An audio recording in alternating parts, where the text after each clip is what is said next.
Continuamos hoy hablando sobre Francisco Fernández Buey, Izquierda Alternativa y Cristianismo Emancipador, al hilo del libro que ha editado el profesor de la Universidad Complutense de Madrid, Rafael Díaz Salazar.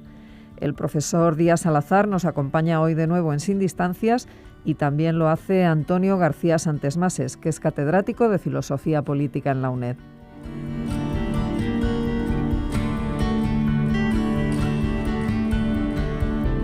Buenos días, tenemos hoy con nosotros también para seguir reflexionando sobre la izquierda alternativa y sobre el cristianismo emancipador, artículos, trabajos, reflexiones durante muchos años de Paco Fernández Buey y que han sido recopilados, editados, estudiados, analizados, documentados pues por Rafael Díaz Salazar, porque de alguna forma pocas veces un título da también la imagen de las dos personalidades. Si alguien representa la izquierda alternativa es Paco Fernández Buey, si alguien representa el cristianismo emancipador es Rafael Díaz Salazar. Entonces ahí aparece desde el director de la tesis de Rafael Díaz Salazar sobre el proyecto de liberación en Gramsci, hasta la carta final, que en el libro aparece una carta personal, pero muy interesante, el año 90, ¿cómo lo estás viendo? ¿Qué puede ocurrir? ¿Se está disolviendo los partidos comunistas? ¿Por dónde habría que orientarlo? Y no cabe duda que en él hay algo de buscar un espacio, un lugar, comentábamos el otro día, a la izquierda de los partidos socialistas. Yo matizaría en relación a lo que comentábamos de dos personalidades cercanas, porque claro, la de Valverde y la de García Nieto. Porque, claro, García Nieto, justamente en un sentido, hacía lo contrario de lo que decía Fernández Buey. O sea, él tenía una fundación, Utopía, donde lo que procuraba era que en esa Cataluña puyolista hubiera, pues en el Baix Llobregat, una gente que coincidía en los ayuntamientos, en Cornellà, en el Baix Llobregat, en el Sant Boi, en otros lugares, coincidía, y a la vez estaban los dos sindicatos. O sea, él trataba de que esa cultura del sindicalismo de clase, por eso la importancia que daba, por ejemplo, pues al futuro del trabajo, a la renta básica, a la reducción de la jornada laboral, en los escritos, cercano en parte a lo de cristianismo y justicia, pero vamos con la especificidad de ellos, pero intentando que fuera lo más abierto posible a ese mundo que él veía que había allí de la inmigración, ¿no? Yo recuerdo cuando estuve invitado varias veces ahí en la Fundación Utopía, que él me decía, había uno que era muy militante, y digo, sí, yo tuve a la hija de alumna en Sant Boi y le decía, dice, es que hay que ver este hombre, me decía él cómo lo vivía. Claro, vivía lo que era una de las cosas que se han vivido más en Cataluña, ¿no? El problema de la inmigración, de Andalucía, de Galicia, de otros lugares, de cómo se sentían allí, de si se sentían que habían participado en crear esa riqueza, pero por otro lado, si les veían como propios o como extraños, y si podía haber un solo pueblo, como se decía o no. Y ahí, claro, pues hacía una labor enormemente meritoria García Nieto. Es distinto a lo de Valverde, porque Valverde, y era la pregunta, dice algo ahí que a mí me parece que es interesante profundizar, ¿no? Dice Paco Fernández Buey. Hay gente que me dice, oye, ¿tú entiendes que una persona tan sensible, con tanta capacidad literaria, como José María Valverde, forme parte del Partit de los Comunistas de Cataluña? Claro, hay que situar que en aquel momento, en la ruptura interna que se produce, los hay, como el PSUC, que va a entrar más bien en la vía eurocomunista, el PSUC de López Raimundo, pero también están los que van hacia la parte más prosoviética, etcétera, ¿no? Donde estaban algunas de las grandes figuras, que es en la que va a optar, la que va a apoyar en un momento determinado Valverde. Y dice una frase, Paco Fernández Buey, el que quiere entender, entiende. ¿Qué quería decir? Pues sí, vamos a ver, ¿cómo se puede entender eso de que quiere entender, entiende? Había dos cosas hermanaban a Valverde y a Fernández Buey. Y había otra que eran radicalmente distintos. Lo que eran radicalmente distintos es que Paco era ateo y José María Valverde era cristiano, ¿no? Pero lo que les hermanaba era un radicalismo moral enorme que predeterminaba qué opciones políticas podían asumir y qué opciones políticas en modo alguno podían asumir. Ambos estaban claramente en una moral de convicciones que ninguna realidad fáctica puede doblegar.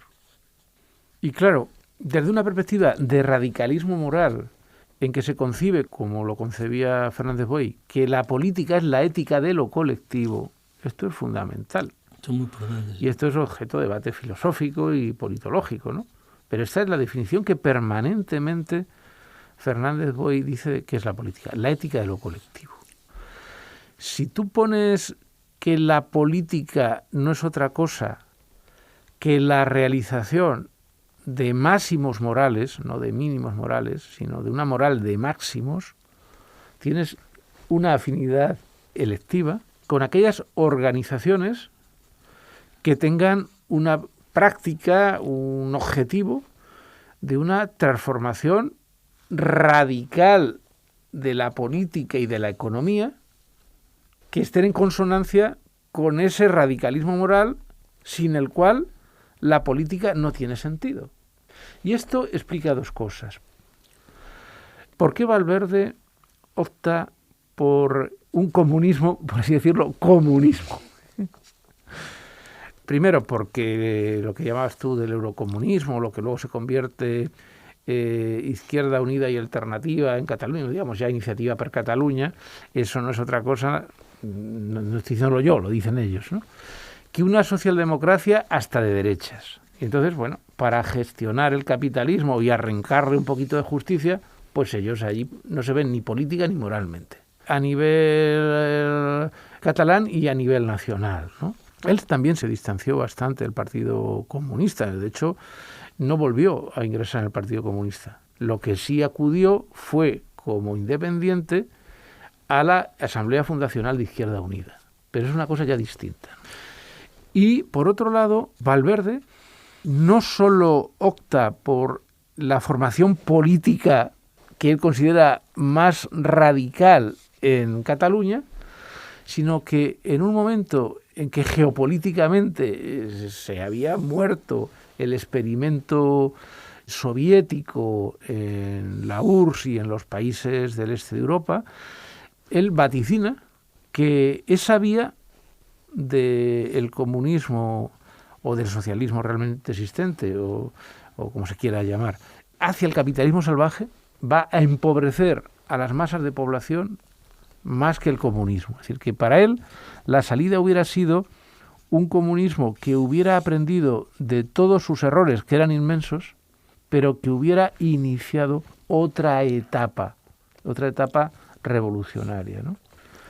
Y por ahí, claro, esa admiración que tenían mutua, esa simbiosis cultural se refuerza de un modo radical. Y además, para lo que Fernández Buey llamaba la subespecie de los comunistas, Valverde era un inmenso fichaje, porque Valverde era la persona más relevante en estética en España.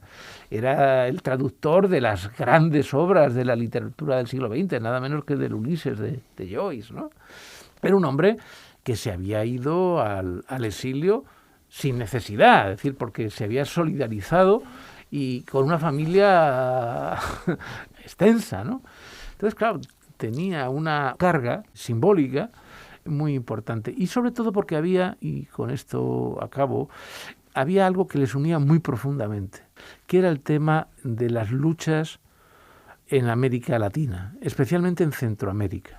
A Valverde, como dijo él, le cambian los hijos en Canadá. Es decir, él cuando viene a España, él ya viene, por así decirlo, procomunista. ¿Por qué? Bueno, porque él conoce la situación de lo que está sucediendo en Nicaragua con la revolución sandinista, lo que está sucediendo en El Salvador. Y claro, no se puede explicar todas las luchas revolucionarias en Centroamérica, en Guatemala, en Nicaragua, en El Salvador, sin la presencia absolutamente masiva de cristianos y cristianas de base, no solo en las luchas sociales, sino en los mismos frentes guerrilleros. Y Paco Fernández Buey cada vez se está abriendo más, desde su internacionalismo primero, a esa realidad que se le impone, ¿no? Porque uno de los primeros capítulos del libro dice, sociológico, cuando se le pregunta, ¿y qué piensas de este cristianismo revolucionario? Y dice él, de entrada, sociológicamente interesantísimo. Otros podían haber dicho, lo primero que hay que liberarse es de la teología de la liberación, o cosas así, ¿no? Y por ahí es por donde viene la convergencia, pero que culmina, perdóname, en un texto precioso, es fruto de una conferencia que tuvo en la Fundación Marx de aquí en Madrid, y que ahí aparece como transcrito y como un inédito. Es un maravilloso texto que titula Sobre el prójimo lejano, dialogando con José María Valverde. O sea, que es una gran cuestión. Es decir, ¿cómo nos podemos hacer próximos de aquellos que están lejanos en Asia, en África y en América Latina y que son los más empobrecidos o utilizando su lenguaje, los más de abajo de los de abajo, ¿no? Pero ahí hay un punto que a mí me parece muy importante. Claro, fíjate que cuando decía en el programa anterior, muerte de pasionaria, está presente Ingrao, les llega el teléfono, que es coqueto, dice que se va a disolver esto y tal. Bueno, es cuando se produce el asesinato de Yacuría. O sea, yo fui al entierro de Pasionaria y recuerdo que con el grupo que íbamos, la noticia era que acababa de producirse el asesinato que había habido en El Salvador, y claro, todo eso provocó debate. ¿Qué pasaba allí? Claro, era un momento donde ya pues estaba lo del muro de Berlín y iba a ocurrir enseguida la revolución de Terciopelo, la caída de los países del este, pero a la vez en el campo de Estados Unidos, en el patio trasero, mataban a aquellos jesuitas que, como sabemos, era un hombre extraordinariamente conocido, Yacuría, porque intervenía en muchos programas de televisión en España, y era un hombre, una figura que tenía una fuerza a la vez analítica muy grande, de carisma y tal, ¿no? Entonces, claro, ahí es curioso eso porque hay una especificidad en Fernández Buey. De nuevo, una especificidad que le hace singular, porque hay otra gente que para el tema de la teología política y la teología de la liberación, pues claro, había muchísimo acumulado, y mucho. En esta misma editorial, en Trota, publicaron muchísimas cosas de Ernesto Cardenal y de otros muchos, y en otras sobre Gustavo Gutiérrez. De Leonardo Boff. De Leonardo Boff, sí. Iba a los congresos de aquellos que organizaban los de Éxodo de las comunidades cristianas, o sea, había por publicaciones que no quedara. John Sobrino, de aquello no paraba. Pero él, sin embargo, eso es un fenómeno curioso, él retrotrae la cosa a algo enormemente interesante, que es la conquista, lo que significó el papel de España, lo que era el tema de Bartolomé de las Casas. Yo tengo una imagen de una tesis doctoral en Palma, que habíamos coincidido, Paco Fernández Buey y yo, una tesis que había organizado el departamento de allí, de Bernard Riutor y de Alberto Sauner. Hemos tenido la noche anterior una discusión muy estrictamente política sobre si él era favorable o era contrario a que hubiera un entendimiento entre el PSOE y Izquierda Unida o no. Y él le decía, bueno, pues en esto coincides con González, porque González dice lo mismo que tú, que no. O sea, los dos, por motivos distintos, coincidían en que mejor de ninguna manera. Pero él, me acuerdo que me dijo con gracia, en aquella furgoneta que nos llevaban a la comida después de la tesis, no, Antonio, me voy a dedicar sobre todo a Bartolomé de las Casas. Yo me quedé completamente sorprendido. Y ahí es donde efectivamente él va iniciando el tema de Bartolomé. Después el otro libro, La barbarie de ellos y la nuestra, tal, que también yo creo que fue muy bueno para él, porque fue cuando me dijo, no, es que me voy a la Pompeu, a la Facultad de Humanidades. Yo creo que eso le vino estupendamente, porque ahí entró en otra dinámica, un tipo de Facultad de Humanidades que conecta historia, filosofía, literatura y tal, más que lo que era una estricta facultad de económicas, donde era una asignatura pues, de introducción, la metodología de las ciencias sociales. Ahí no, ahí entra él. Y ahí te quería preguntar, ¿qué significó todo esto, no? Porque era como entrar en un tema muy interesante desde el punto de vista de la memoria. Cuando decimos la memoria, ¿qué significó la conquista? ¿Qué significó todo aquello? ¿Qué significó? Pensemos para la gente joven de entonces, y los que ya entonces no éramos tan jóvenes, la película La Misión. O sea, que iba a ir un debate que había, ¿no? O aquella frase de no fue un descubrimiento, fue un encubrimiento. ¿Qué significó toda esta reflexión que él hizo? Porque él se metió mucho y leyó muchísimas cosas y debates. Sí, hasta el punto que el libro sobre Bartolomé de las Casas y otras cosas que diré ahora, que se titula La Gran Perturbación, es considerado por el que fue su primer gran compañero en la célula universitaria clandestina del PSUC, Joaquín Sempere, como la obra mayor de Fernández Buey. Esto digo, ironía de la historia, quizá el principal, junto con Sacristán, el principal pensador marxista que ha habido en España, y también junto con Adolfo Sánchez Vázquez, pues dedicó gran parte de su vida al estudio de un fraile dominico y un pensador y compañero de luchas durante mucho tiempo, como Joaquín Sempere dice que esa es su obra quizá más madura. Bueno, hay que tener en cuenta que yo creo que Paco no escribió ningún libro que en el fondo no tuviera una preocupación ético-política. Él no era un académico despistado. ¿Despistado en qué? Me refiero despistado en el sentido que deja de un lado la realidad y se centra en el cultivo de la disciplina, ¿no? Bueno, es una vocación de intelectual, respetable, pero él era gramsciano, era un intelectual orgánico, ¿no? Pero a la vez era un hombre muy profundo, ¿no? Y entonces, ¿cómo llega él a Bartolomé de las Casas? Primero diré cómo no llega. No por una especie de curiosidad sobre el personaje, ¿no? Porque Paco no era historiador de las ideas, pero de las ideas emancipadoras, pero no era un historiador de oficio, ¿no? Él llega desde un análisis de lo que considera un problema absolutamente básico para el presente y el futuro de la humanidad, que son las migraciones. Él parte de ese dato tan concreto, ¿no?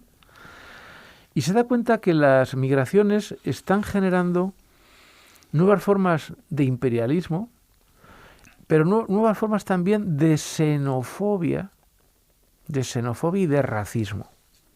Imperialismo a nivel de poderes político-económicos, pero a nivel incluso de masas populares, un nuevo racismo y una xenofobia. Luego, con el tiempo, vendría la extrema derecha en toda Europa, que tiene en el fondo, como caldo de cultivo, esta consideración de los migrantes como una especie de subespecie, ¿no?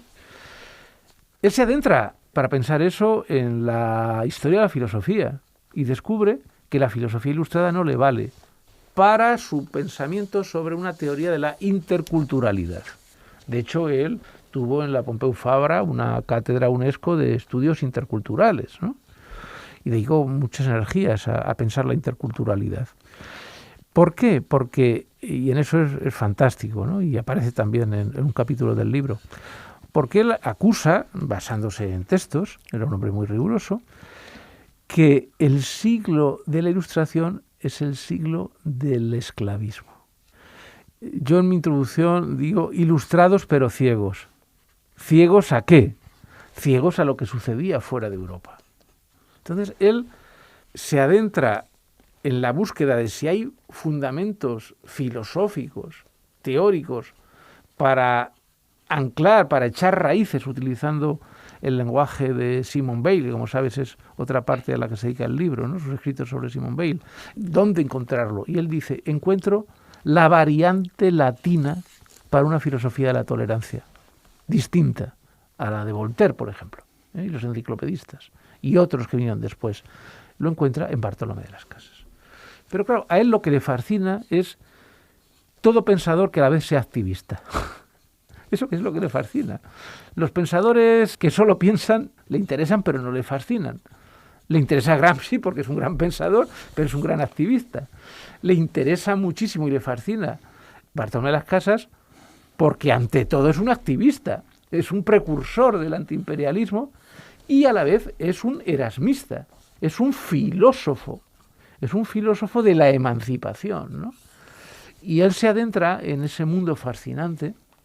Claro, por medio está también el Imperio Español, pero todo está, el principio y el final, dentro de cómo pensar hoy día el reto que plantea las migraciones, que es un reto político, cultural y moral de primer nivel. Pero es que yo creo que tiene una importancia grande por el tema de la memoria. También. Es decir, porque claro, precisamente ahora que se ha discutido mucho sobre 1492 y lo que significa, cómo se construye el momento de la unificación religiosa y vuelve a aparecer todo el debate de Sánchez Albornoz, de Américo Castro, los escritos de Fernando de los Ríos en el exilio, ahí hay toda una reflexión de qué pasó ahí, de qué significó el momento de la expulsión de los judíos, cómo siguió perviviendo la cultura musulmana, los moriscos, todo aquello, en fin, todo ese mundo verdaderamente tremendo de cara al problema de la tolerancia, de cara a todo ese problema que es un problema decisivo, ¿no? Pero también es verdad que ha habido en ocasiones la idea de la memoria, de la leyenda negra. Hombre, ¿cómo es posible que España no esté orgullosa de su contribución? ¿Qué significa? Como comparando si había imperios mejores o peores, como diciendo, bueno, pero el nuestro por lo menos no fue tan malo como el británico, que era más depredador, en el nuestro hubo mezcla, en el nuestro hubo problema del mestizaje, en el nuestro se construyó la universidad, qué papel jugaba ahí el catolicismo. Entonces yo creo que sí que tiene importancia de cara al problema de la memoria y el problema de la purificación de la memoria. Es decir, sí. Por ejemplo, yo he echado mucho de menos a Fernández Buey cuando ha surgido todo este debate en torno a los libros de Elvira Roca Barea sobre la leyenda negra, o sobre sobre la imperiofilia de Villacañas, o declaraciones de pronto del presidente de México. Bueno, ¿y ustedes por qué no piden perdón los 500 años? Claro, aquí la gente a veces esto no lo capta. Dice de pronto, y dice, bueno, el gobierno español dijo que por qué y tal. Y el Vaticano dijo, no, sí, nosotros ya lo hemos pedido. Quiero decir que, claro, como diciendo, oiga, pero ustedes no pensarán que nosotros en la idea de que podemos o deseamos o queremos tener alguna influencia allí, podemos seguir pensando que las religiones son de conquista, de ocupación, sin purificar esa memoria. Y ahí es donde yo te quería preguntar, como tú has sido especialista también, has escrito muchísimo sobre la laicidad, sobre la interculturalidad también, sobre las migraciones, sobre la geopolítica internacional, este tipo de discurso de Fernández Buey, como hemos dedicado mucho tiempo al programa a hablar de la izquierda, tal, ¿en qué medida ha calado en los grupos, en las comunidades cristianas, en los sectores interesados? Porque tú dices en algún momento era muy requerido, era muy llamado a que fuera. Sí, no, en su complejidad suficientemente o no. ¿Cómo? Bueno, ha calado en sectores cristianos de base y también en sectores de la izquierda alternativa internacionalista. Es ahí donde ha calado. Donde no ha calado y ha sido rechazado es entre un sector muy grande de la inteligencia progresista. Es ahí donde no ha calado. Y ha habido un intento y lo hay, de legitimación desde cierto pensamiento progresista de la tarea, al final, civilizadora de España en América Latina. Uno de los capítulos de la segunda parte del libro más interesantes es el titulado Sobre la actualidad de Bartolomé de las Casas. ¿En qué se basa ese capítulo? En la respuesta a un texto de Miguel Ángel Bastenier, que, como sabes, fue un periodista que marcó mucho al país, sobre la crítica a las casas como el fundador teórico de la leyenda negra, ¿no?